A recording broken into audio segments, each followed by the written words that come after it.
helicopter doesn't fly. It beats the air into submission. It's a weapon of war, an agent of mercy. The most versatile flying machine ever created. A miracle of engineering that can take us virtually anywhere and bring us back alive. But sometimes the air strikes back, hard and fast and deadly. Now there's a new breed of helicopter built for the 21st century. Some call them supercopters, and this is one of the best. The Augusta-Westland EH-101. How does this mechanical marvel defy gravity and rule the sky?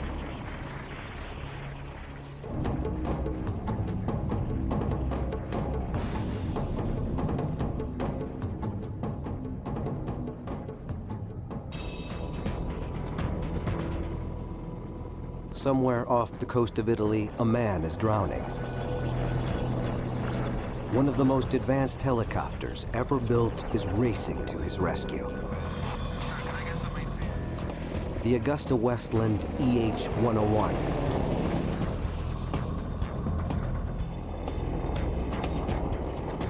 It's designed for an emergency like this.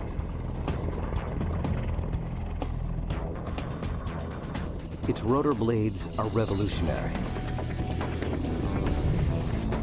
They're driven by 3 of the most sophisticated engines ever made. And it's huge, almost 75 feet from nose to tail, and tipping the scales at 15 tons.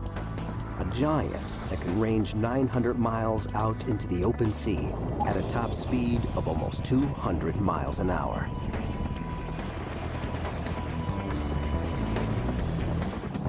And when it finds its man, it can fight winds of over 50 miles an hour to hover rock steady in the sky, saving seconds in a race where death holds the stopwatch.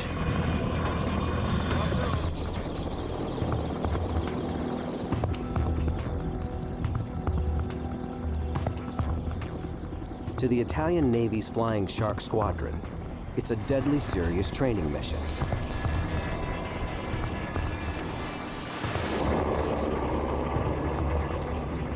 But to the EH-101, this is child's play.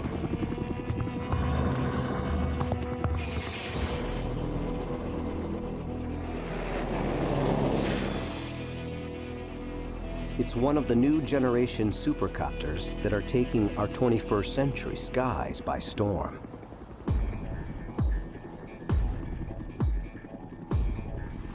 The Sikorsky S-92.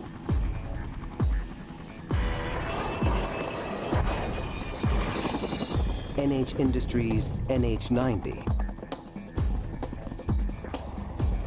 and the Augusta-Westland EH-101.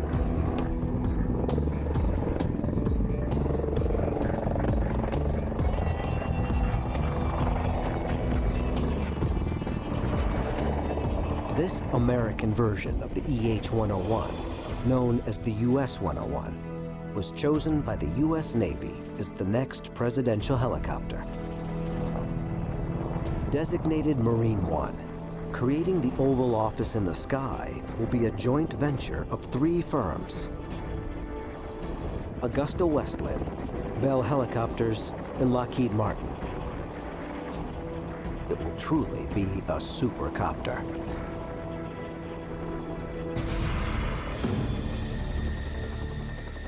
But no matter how advanced, the flight of any helicopter is governed by 3 major components. Call it the rule of 3. The main rotor, the engines, and the tail rotor. 3 components that have to work together for a helicopter to fly.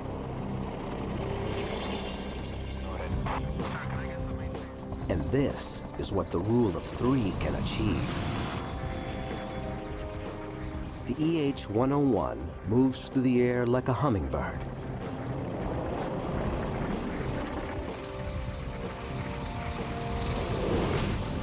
A 15-ton hummingbird. It's precisely because helicopters like the EH-101 can do what no other aircraft can do, can go where no other aircraft can go, can reach places we can reach by no other means, that we've come to depend on them. But when even one component in the rule of three fails, flying machines can become killing machines.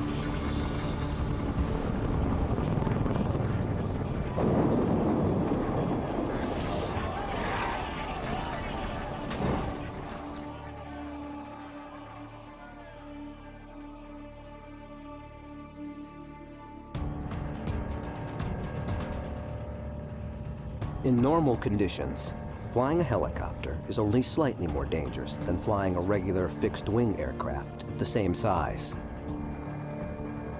But we did not create the helicopter for the easy jobs of flight.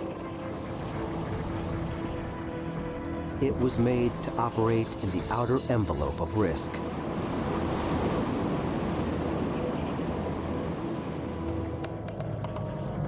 And sometimes, we push the helicopter too far.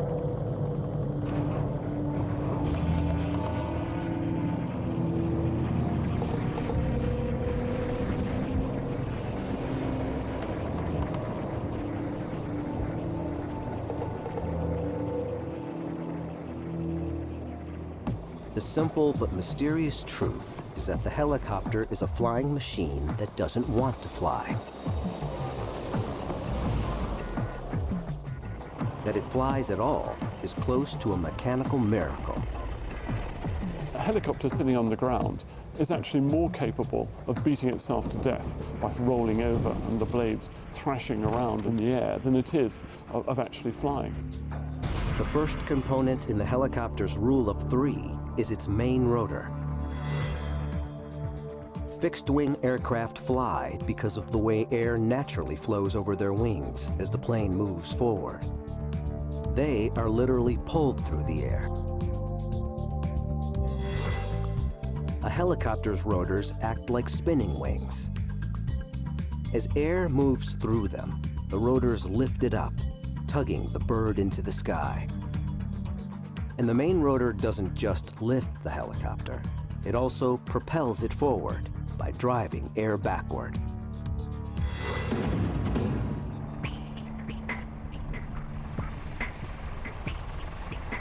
Every second the EH-101 is in flight, its massive main rotor is shoving up to 45 tons of air out of its way. 15 tons of aircraft, suspended from 5 spinning wings. The EH-101's main rotor is an engineering miracle that took decades to perfect. But the story of the rotor is about more than engineering. It's an invention that has changed history. The rotor would come of age in a time of war. And our skies would never be the same.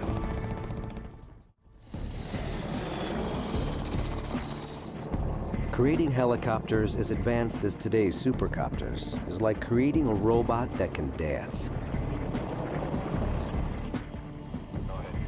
It took us almost as long to solve the mysteries of vertical flight as it did to reach the moon.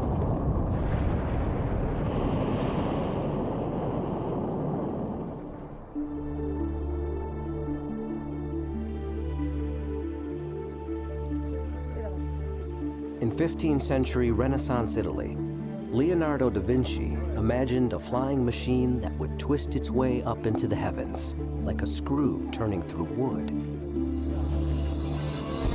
But the scientific trail to today's supercopters wouldn't involve a screw, but a whirling rotor blade. It's the first and most important component of the rule of three that governs all helicopter flight. Early rotor blades were made of wood, spinning airfoils that achieved lift, but not much more. But over decades of development, rotors became more versatile and more robust, finally propelling the helicopter from the sidelines of flight to the center stage of conflict. A conflict that would last 20 years and involve 3 million American soldiers. The Vietnam War. But it wasn't until the Vietnam War that the helicopter came of age. That's when there were hundreds, if not thousands, of helicopters deployed in one battle zone. Dominating the skies of the Vietnam War was Bell Helicopter's UH-1 Huey. It was the world's first supercopter, the first U.S. military helicopter powered by a jet turbine engine, with perhaps the strongest rotor blades in existence. The first time I ever sat in a Huey helicopter and pulled the stick, it was like it fell up. It just had this sudden power up. It was an amazing thing.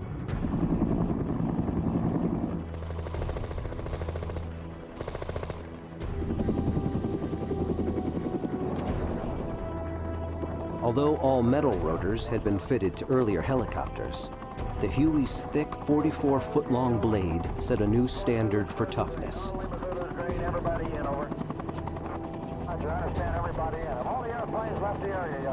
They could take small arms fire from any conceivable direction and usually survive quite well.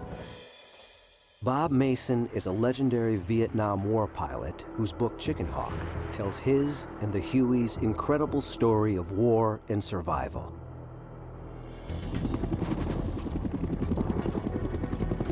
I remember one time I had to be the last ship out, so I had to take everybody with me. And everybody got on board, and there was one more guy than I thought we could carry. And I couldn't leave the one guy. His Huey dangerously overloaded, Bob Mason had only one way out, but it meant flying straight toward a jungle thicket. So I headed for that thicket, hoping to accelerate enough to get over it, but I didn't, and I had to go through it. So here's a machine that can go through the thicket, chopping off the tops of these small branches with the rotor system, with 6 or 7 screaming American soldiers in the back. I mean, I love this machine.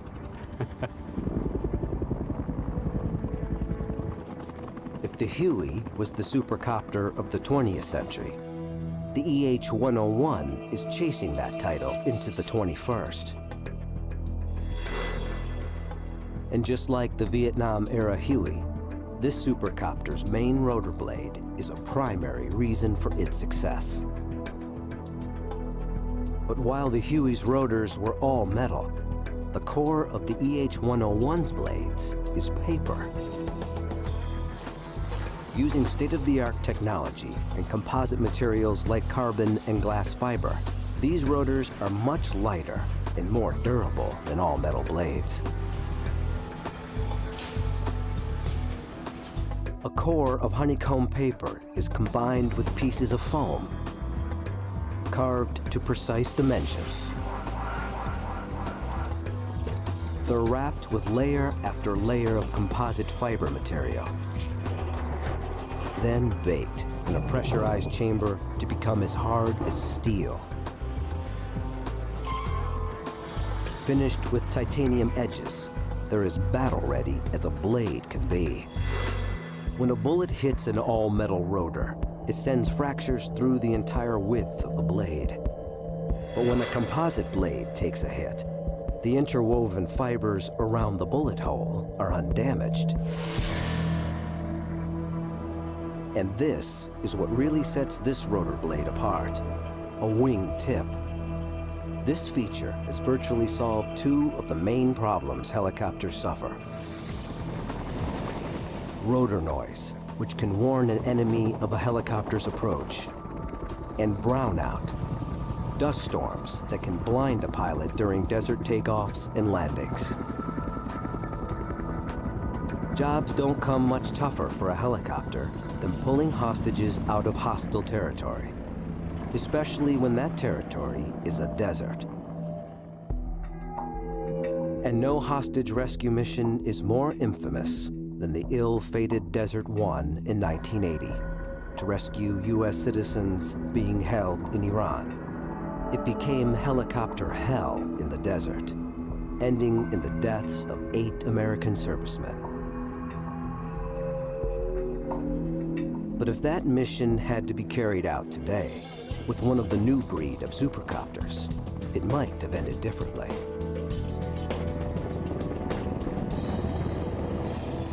One of a helicopter's greatest handicaps during a rescue operation like Desert One is the noise made by its rotors. The enemy can hear it coming. Most rotor noise is caused by the tips of the helicopter's blades moving through the air at supersonic speed. The telltale beating sound is actually a series of mini-sonic booms created by the rotor tips. And that's where these wing-tipped rotor blades have a killer advantage.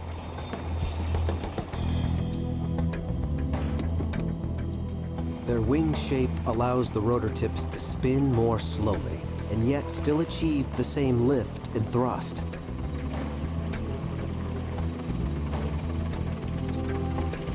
Because the rotor tips don't create the sonic boom effect, the pilots who've flown the EH-101 in battle say it's one of the quietest helicopters flying. One of the biggest problems we face is detection. The ability of this aircraft is to arrive relatively silently on the target until literally seconds before we're there. Mike Stangroom is a pilot with the British Royal Air Force's 28th Squadron.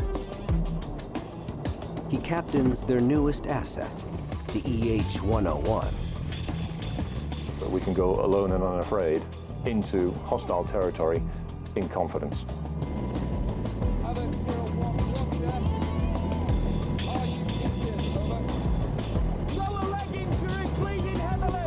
The men of the 28th Squadron train relentlessly for rescue missions behind enemy lines.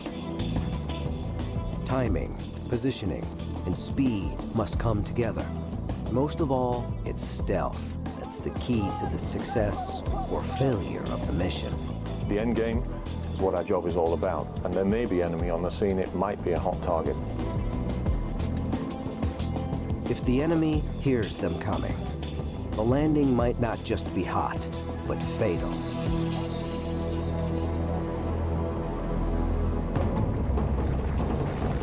The EH-101's wing-tipped rotors allow it to carry a rescue force through hostile skies virtually undetected.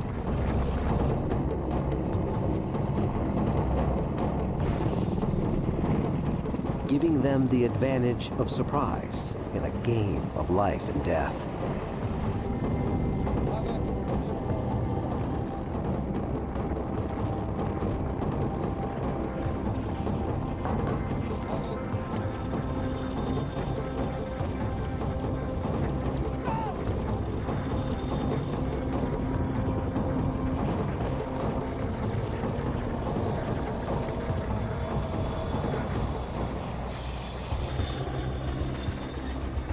The rescue force finds its target. Hello, Rapier 1, this is Havoc 01, radio check over. And calls the lead EH-101 in for the extraction. Havoc 01, okay. Packaging casualty. Guys, 1 minute.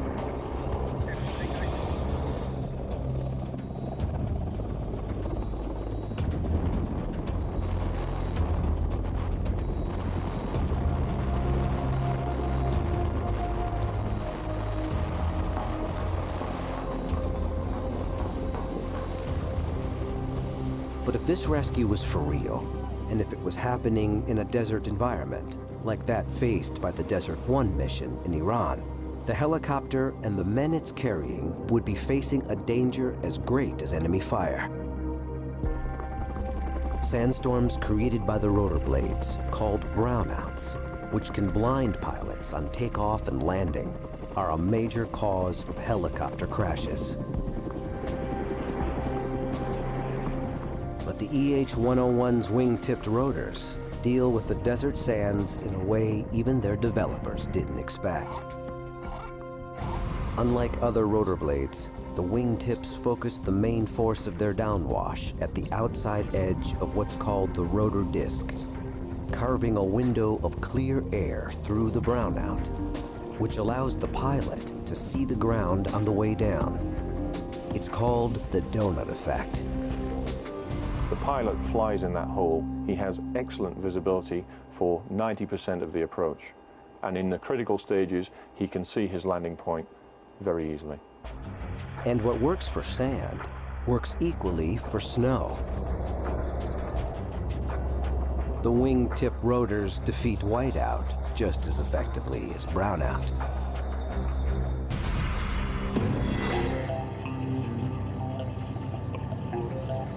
But however advanced the EH-101's rotor might be, it would be nothing without what's under the hood and on its tail.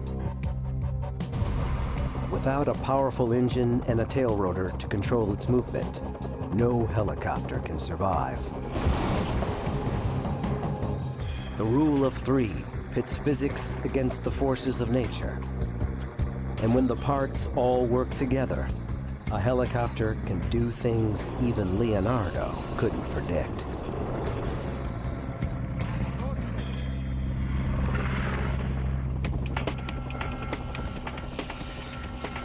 Beneath the whirling blades of the EH-101 lies the beating heart of this flying machine. 6,000 horsepower drives 15 tons of aircraft into the sky. The second component of the rule of three, the gas turbine jet engine. And it doesn't have just one, it has three. Each is about the same size as the engine of a family car, but each packs 10 times the punch. But while jet engines on fixed-wing aircraft provide forward thrust, in a helicopter, all that power goes into turning the rotor blades. It's like a giant propeller. The spinning rotor drives the helicopter through the air. The engine's job is to keep the rotor spinning at exactly the same speed, no matter how strong the wind or what the aircraft is trying to do. It's like asking a car engine to maintain the exact speed no matter how steep the hill. The engines must not stall. They must not slow down. They have to keep the rotor spinning, no matter how aggressively the helicopter is being thrown through the sky. And the 21st century engines that power the new generation supercopters can do just that. They enable the kind of power flying that would not have been possible with older generation engines.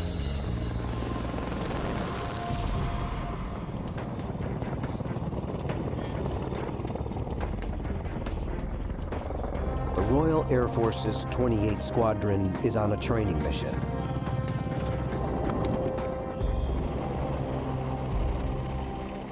Their task? To stalk and intercept a speeding car. These men are playing the role of escaping terrorists.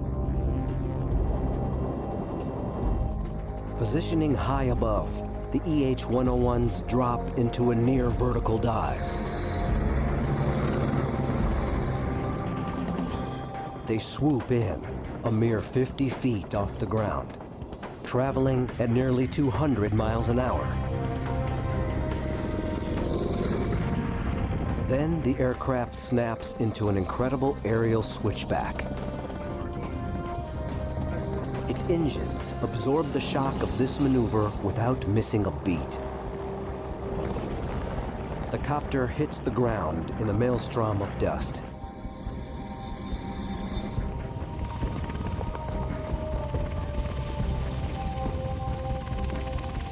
This is shock and awe, helicopter style. designed to terrify and confuse the targets of the intercept and allow their capture and arrest by the Special Forces troops who storm from the belly of the beast.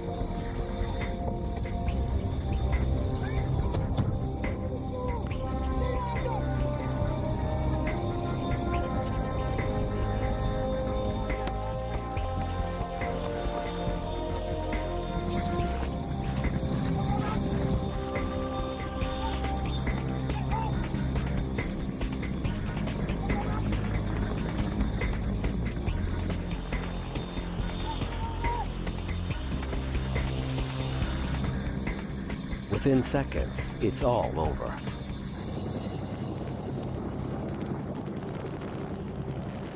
All that's left is an empty car and an empty sky.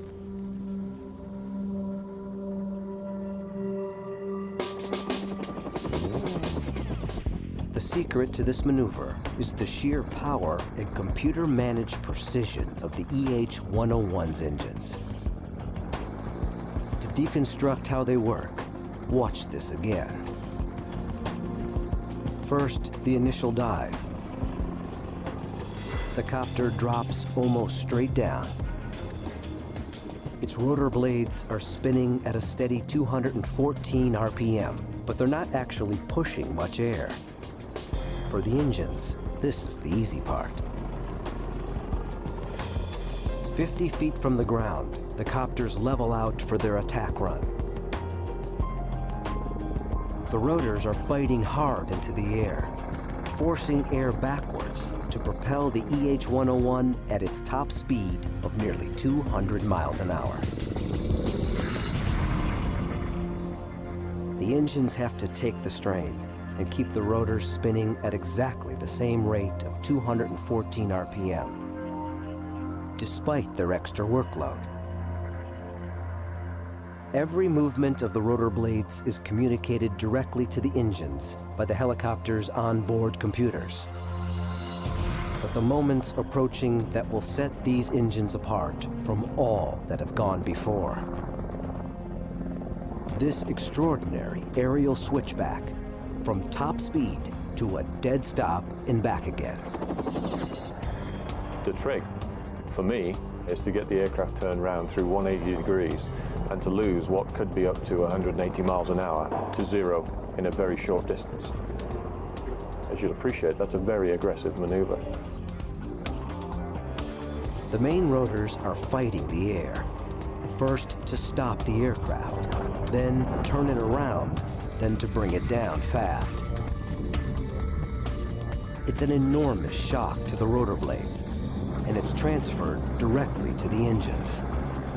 If the engines stall, as older generation engines might, the 15-ton aircraft would fall from the sky. But the EH-101's engines absorb the shock of the switchback and keep the rotors spinning at a constant rate, pulling it through its violent 180-degree turn.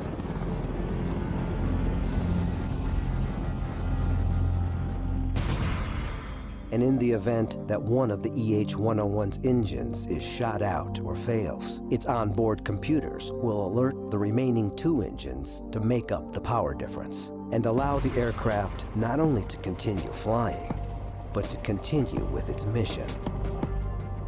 Of course, on the battlefield, huge amount of redundancy and reliability, because you can take battle damage, lose an engine, and still carry on with the mission.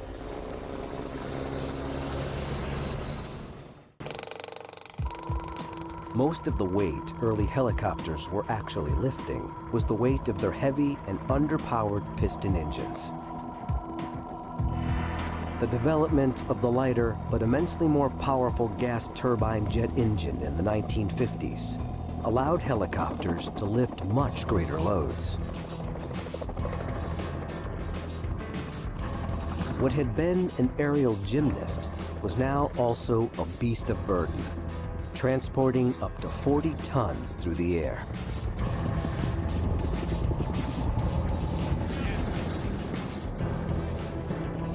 And while the EH-101 is not designed to be a heavyweight lifter, it can still carry a truck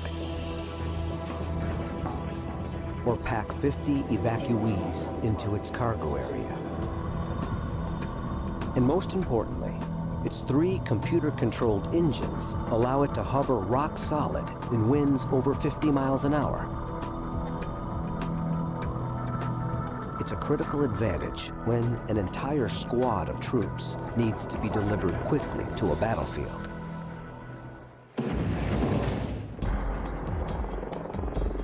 In the rule of 3 that governs all helicopter flight, the main rotor provides lift and propulsion. The engine, constant power. But without one more critical component, even the latest supercopters would spin uncontrollably through the sky. It's the final engineering secret to the helicopter's success, the tail that wags the dog. And when something goes wrong with this part, look out.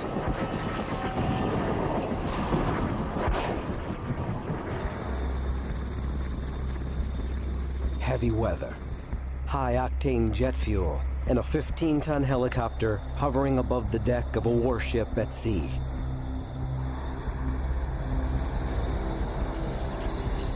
This British Royal Navy EH-101 is about to refuel without landing on the ship.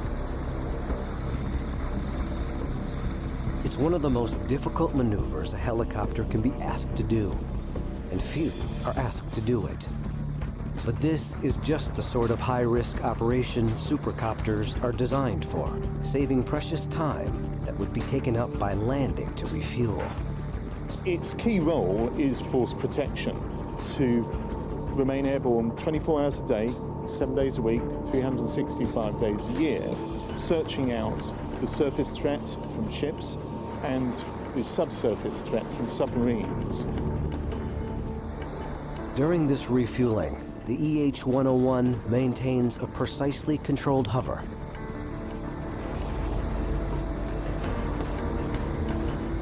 Its powerful gas turbine engines drive 5 of the most advanced rotor blades ever created, keeping it rock steady in the air.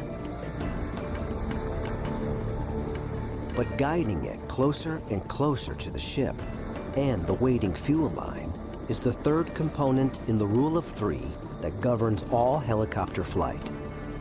Its whirling tail rotor.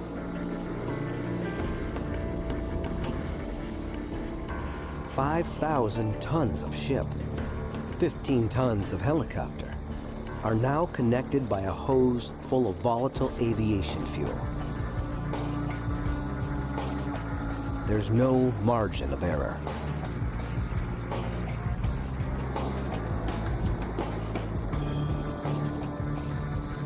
But the EH-101 doesn't deviate in the air.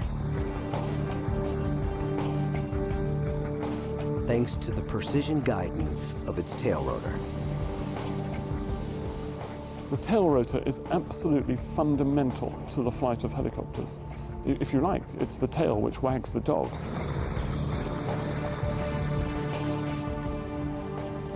Fueled up, the EH-101 banks away on a mission that will test one of the primary combat roles it was designed for: hunting and destroying enemy submarines. The EH-101 finds and tracks the sub with its sophisticated and highly classified onboard sonar.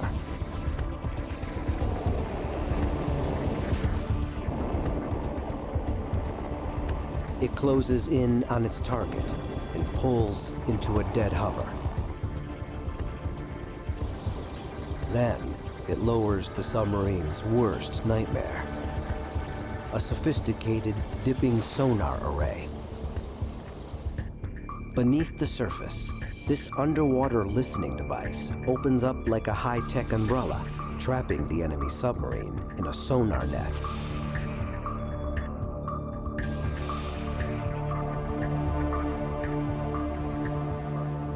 If this war game were for real, the sub would be cornered and facing a potentially deadly attack. Targeted by one of the EH-101's 4 Stingray homing torpedoes. It can also carry sophisticated depth charges, as well as sea-skimming anti-ship missiles to take out enemy ships. But to win this game of war, the EH-101 has relied on its tail rotor to steer it through the sky.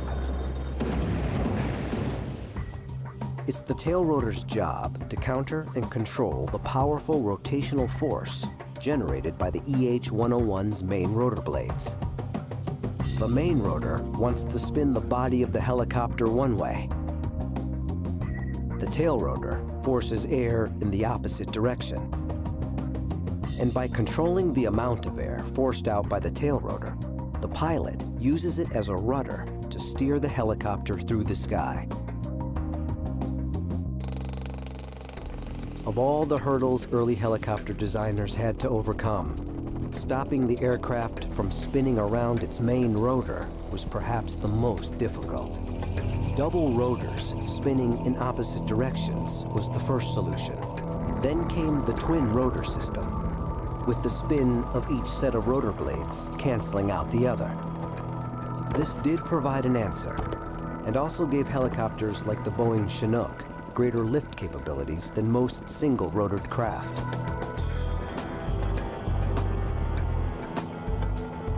But it was the development of the tail rotor concept that finally gave the helicopter its unique agility in the air. We can choose which direction we want to go, when we want to go, at the rate we want to go. It's a David and Goliath dance between tail and main rotors. But losing a tail rotor is every helicopter pilot's worst-case scenario. One of the things that pilots fear most is losing tail rotor control, or tail rotor authority as it's called. In other words, if that tail rotor doesn't behave, you can't fly in a straight line, the helicopter becomes unstable. And we've seen, sadly, many crashes with that happening. When difficult rescues or evacuations are being attempted on uneven terrain, the tail rotor is especially vulnerable. Of the three components that keep a helicopter in the air, it's the one that usually comes closest to the ground.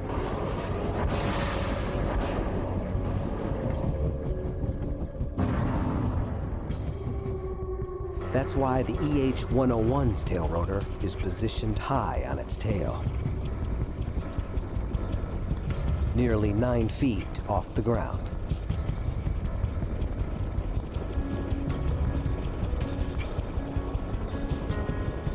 As every experienced pilot knows, lose tail rotor control, even momentarily, and you can easily lose your aircraft, and probably your life. As the helicopter spins off on a one-way trip to catastrophe.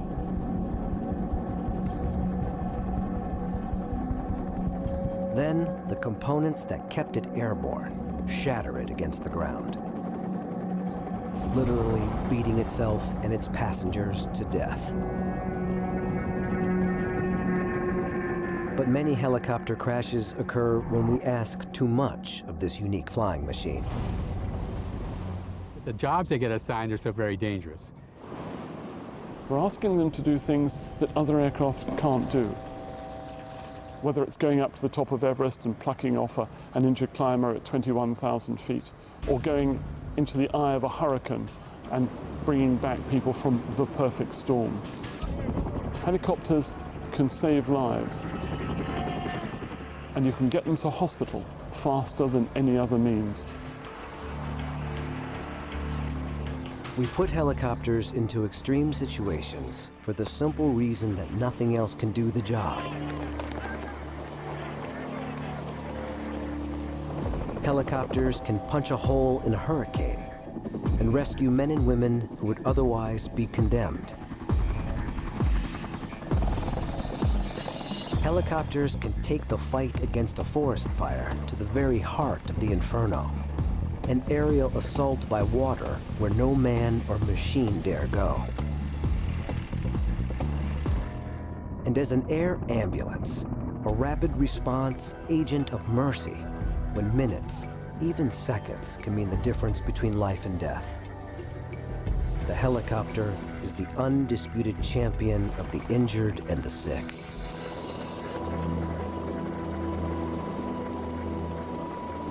When a catastrophe like the South Asian tsunami strikes, marooning millions in wastelands scoured of roads and airstrips, it's the helicopter alone that can bring relief and salvation from the sky.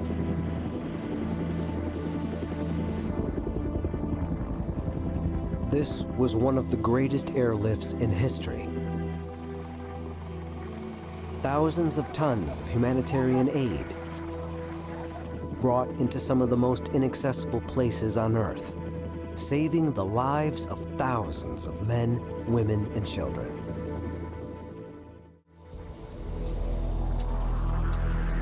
The latest generation of supercopters, like the EH-101, are pushing the boundaries of vertical flight. But there's still one component that makes all of it possible. The human in the driver's seat. Mastering a helicopter's movement through the air takes both hands, both feet, and supreme confidence.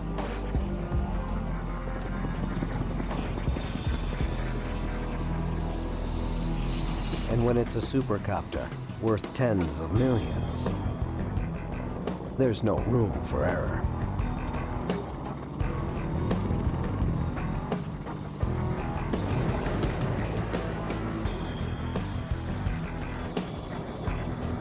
Few things are more difficult than controlling a helicopter in the sky. Go ahead.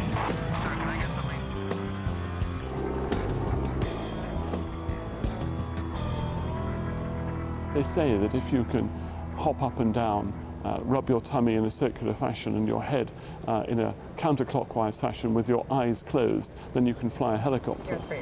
It's the helicopter pilot who transforms mere machine into an agent of salvation, or an instrument of vengeance.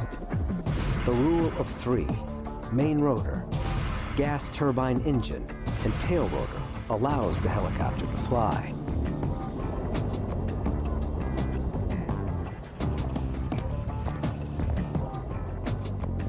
But someone still has to control it. But at the end of the day, it does come down to the pilot. And I think it takes an extraordinary brand of aviator.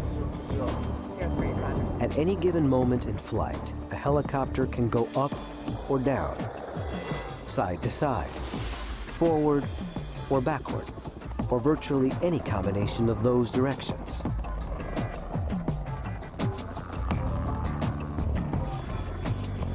It takes exceptional coordination and concentration just to keep a helicopter in the air.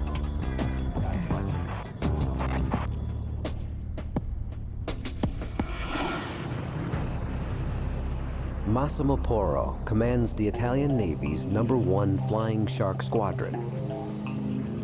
He demonstrates the extraordinary relationship between the tail rotor and the main rotor blades. Both hands control the main rotor. The left-hand stick moves the helicopter up and down. The right-hand stick moves it in every other direction.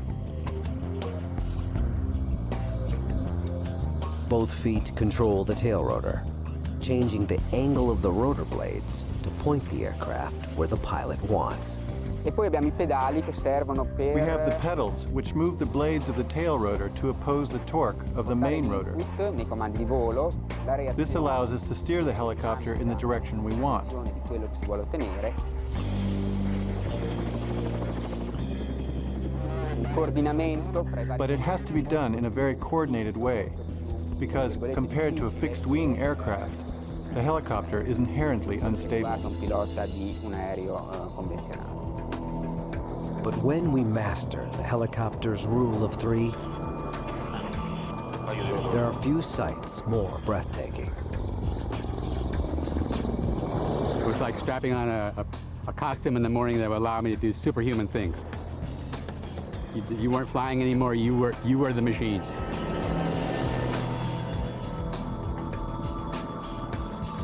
But today's supercopters are far more than mere helicopters. Behind the cockpit of this Royal Navy EH-101 is a sophisticated command and control center. it can direct a battle on land or sea, or launch advanced aerial weapons to destroy a submarine or an enemy ship, or carry out reconnaissance and electronic surveillance.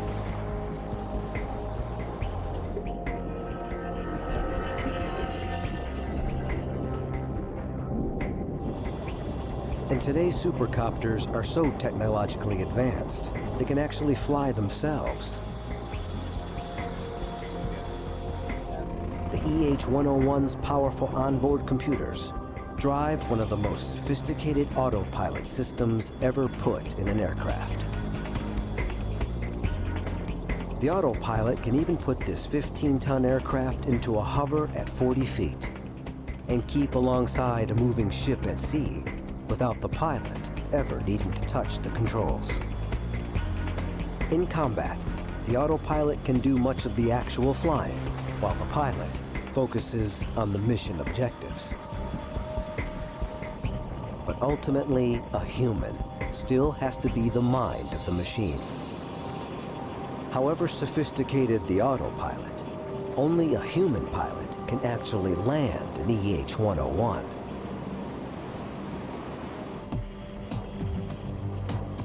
Which is why they have their own virtual world to train in.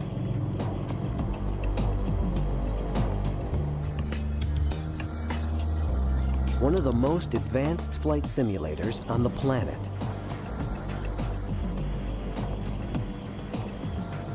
Inside this 24-foot steel sphere is an exact EH-101 cockpit, complete with high-fidelity graphics. The helicopter's movements in flight are precisely mimicked by computer-controlled hydraulics. The fear element is there, trust me, close to the ship, and you're flying that last half-mile approach to a flight deck at night in filthy weather, and the ship is pitching and rolling, and you're on minimum tactical lighting. I've certainly been seriously scared in helicopter simulators because they are so real, and walked out of the cockpit white and shaking, I suspect, if the truth be known. It cost around $5 million to equip a single pilot with the skills required to fly out of this high-fidelity computer game into the real world. But when the aircraft you're flying is worth $100 million, you can't afford to let it down.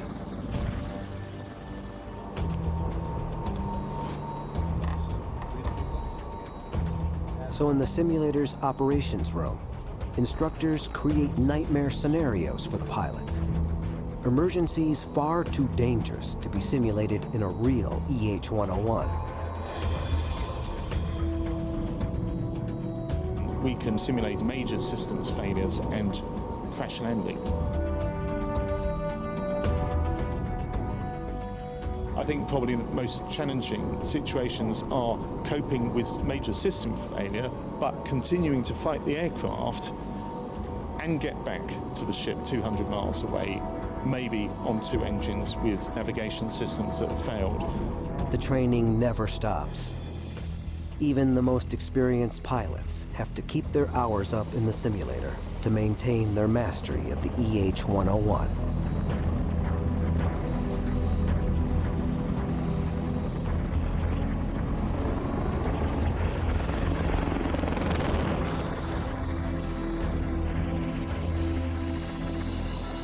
They consider themselves not so much elite as lucky.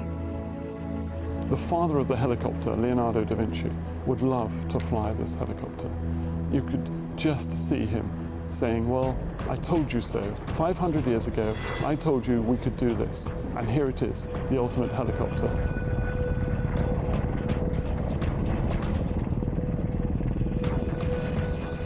The age of the helicopter has been brief, but brilliant.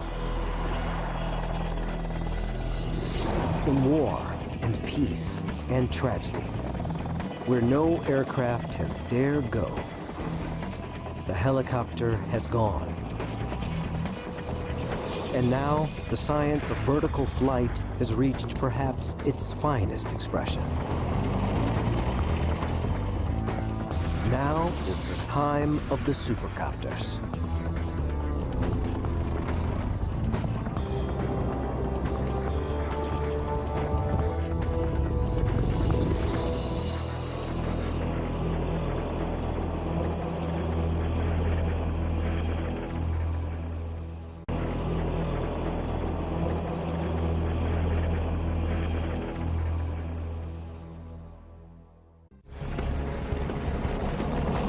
A helicopter doesn't fly. It beats the air into submission. It's a weapon of war, an agent of mercy. The most versatile flying machine ever created. A miracle of engineering that can take us virtually anywhere and bring us back alive. But sometimes the air strikes back, hard, and fast, and deadly. Now there's a new breed of helicopter, built for the 21st century. Some call them supercopters, and this is one of the best.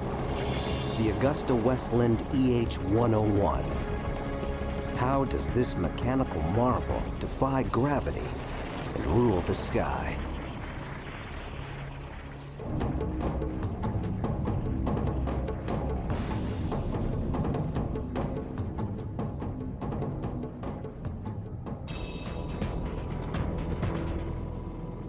Somewhere off the coast of Italy, a man is drowning.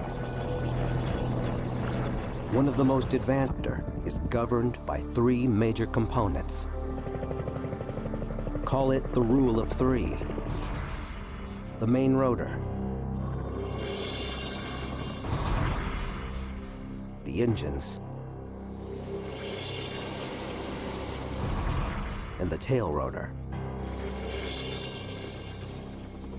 Three components that have to work together for a helicopter to fly.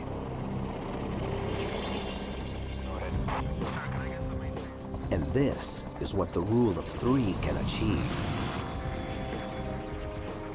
The EH-101 moves through the air like a hummingbird.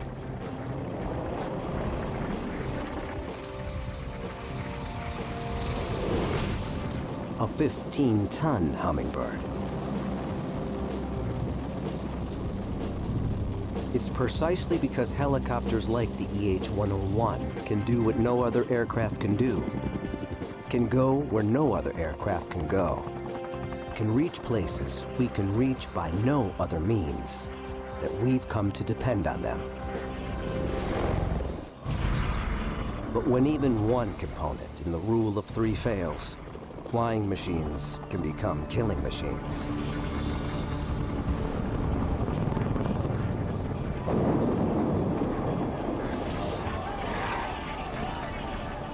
Is child's play.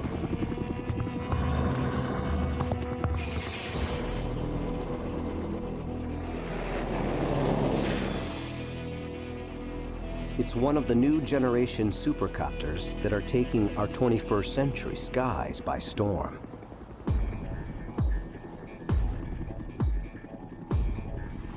The Sikorsky S-92.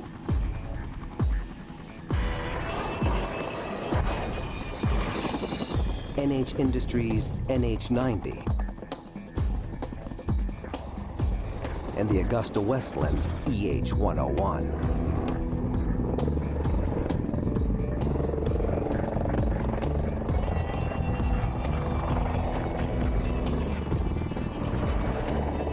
This American version of the EH-101, known as the US-101, was chosen by the US Navy as the next presidential helicopter.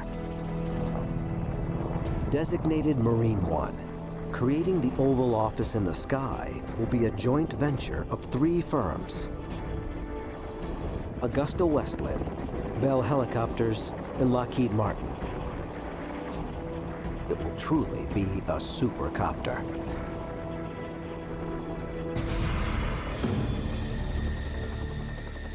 But no matter how advanced, the flight of any helicopters ever built is racing to his rescue.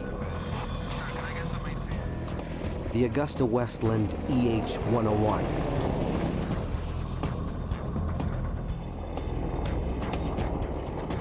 It's designed for an emergency like this.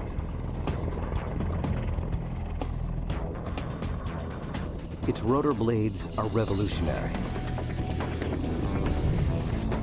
They're driven by 3 of the most sophisticated engines ever made. And it's huge, almost 75 feet from nose to tail, and tipping the scales at 15 tons. A giant that can range 900 miles out into the open sea at a top speed of almost 200 miles an hour.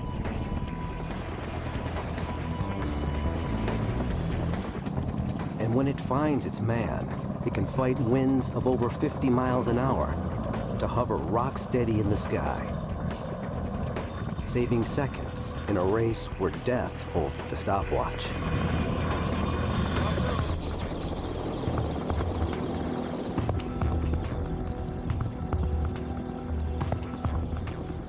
To the Italian Navy's Flying Shark Squadron, it's a deadly serious training mission.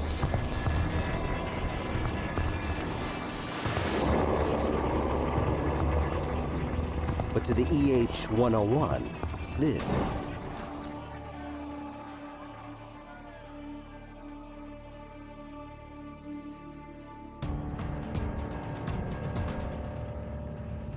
In normal conditions, flying a helicopter is only slightly more dangerous than flying a regular fixed-wing aircraft of the same size. But we did not create the helicopter for the easy jobs of flight. It was made to operate in the outer envelope of risk.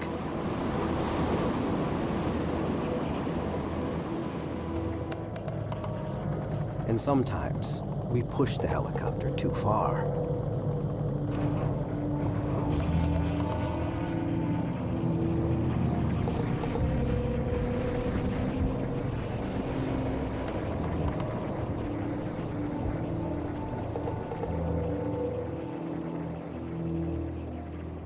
The simple but mysterious truth is that the helicopter is a flying machine that doesn't want to fly. That it flies at all is close to a mechanical miracle. A helicopter sitting on the ground is actually more capable of beating itself to death by rolling over and the blades thrashing around in the air than it is of actually flying. The first component in the helicopter's rule of 3